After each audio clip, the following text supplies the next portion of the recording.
Сәлеметсіздер ме? Бүгін өздеріңізге адам ағзасындағы мүшелердің, яғни ішкі көмескі 12 мүшенің сыртқы белгілеріменен таныса кетейік. Енді ішкі көмескі мүшелер адам денесіндегі әртүрлі мүшелерді меңзейді, яғни ішкі мүше деп айтып отырғанымыз адам денесіндегі жүрек, бауыр, көк бауыр, өкпе, бүйрек, сондай-ақ аш-ішек, өт, асқазан, жуан ішек, қуық қатарлы көзге көрінбейтін көмескі мүшелерді айтамыз. Енді осы көмескі мүшелер адам денесінің ішкі ағзасында 3 қуысқа бөлініп орналасқан. Яғни жоғарғы қуысқа жүрек пен өкпе, ортаңғы қуысқа бауыр, асқазан, тоғышек, аш-ішегіміз қатарлы негізгі мүшелер орналасқан. Ал төменгі қуысқа қуық, бүйрек қатарлы мүшелеріміз орналасқан. Адам денесіндегі осы мүшелер орналасқан қуыстарды біз әдетте жоғарғы қуыс, ортаңғы қуыс, төменгі қуыс деп 3 қуысқа бөлеміз. Жалпылай 3 қуыс деп атай салады. Демек ішкі мүшелер мен осы ішкі мүшелердің және ішкі мүшелер мен сыртқы мүшелердің ортасында өзара сәйкесу, бір-бірімен байланысу, өзара қарым-қатынас байланысы күшті болады. Енді осы мүшелер ортасында байланыс жалпылағанда тамыр арқылы өзара байланыста болады. Яғни ішкі мүшелер және ішкі мүшелер мен сыртқы мүшелер ортасында байланыстар қан тамырлар, ішкі мүшелер мен ішкі мүшелердің ортасында қан тамырлардың өзара тыныстас, өзара әсер ету, өзара ықпал жасау және өзара өзгеріп бір-бірімен байланысы арқылы тұтас адамның денесі қан тамыр жүйесі арқылы ішкі көмескі мүше 12 мүшеменен қол аяқ, сүйектер, тері тарамыстар, бұлшық еттеріміз,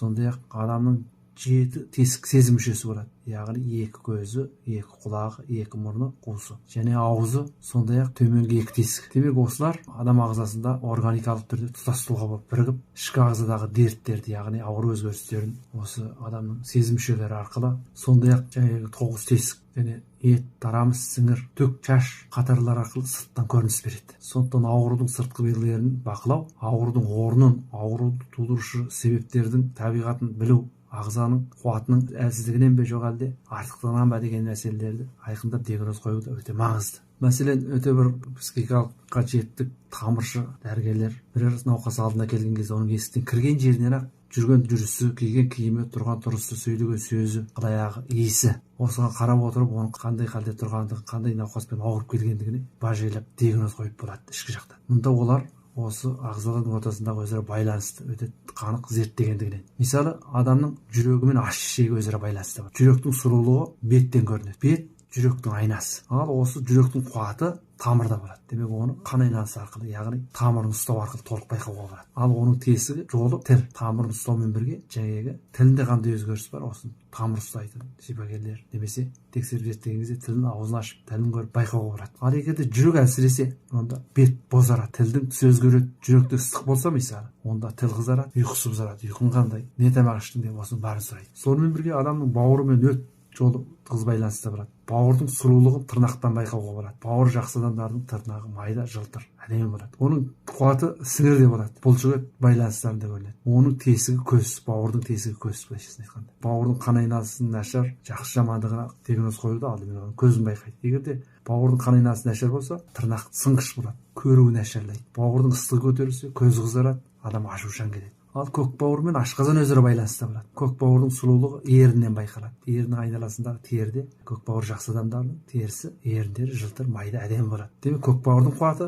бұлшық етте болады. Көк бауырдың тесігі, ашқазанның тесігі ауыз. Көк бауыр әлсіз болса, ерні бозарып тұрады. Тәбеті тамаққа тартпайды, асқазан әлсіздік. ас қорытуы бұзылатын болса, тілінде жабыспақтық, аузында құрғақтық болады. Өкпе мен тоғышек өзара байланысты болады. Өкпенің сұлулығы дененің түгінде болады, яғни шашта, түкте болады. Оның қуаты теріде болады. Мәселен, дені сау адамдардың терісі жылтыр, майда, әдемі болады. Өкпе ауруы бар адамдардың терісі бұжыр, я болмаса әлсіз, жұқарған болады. Көбінде арық адамдардың терісі серпімсіз, ұшқынсыз көрінеді. Демек, өкпенің тесігі мұрын. Өйткені өкпесі ауырған кезде мұрын бітеледі. Өкпесі әлсіз адамдардың қаржылық қуаты төмен болады, сезімталдық жоғары болады. Мәселен, көмейшін биян болып жатады, тыныс жолы қабынып жатады, кеңірдекшесі қабынып кетіп жатады. Демек, оның өкпесінің әлсіз екендігі мұрыннан белгілі болады. Өйткені мұрын тыныс жолының сыртқы ұшы, былайша айтқанда, тыныс жолының.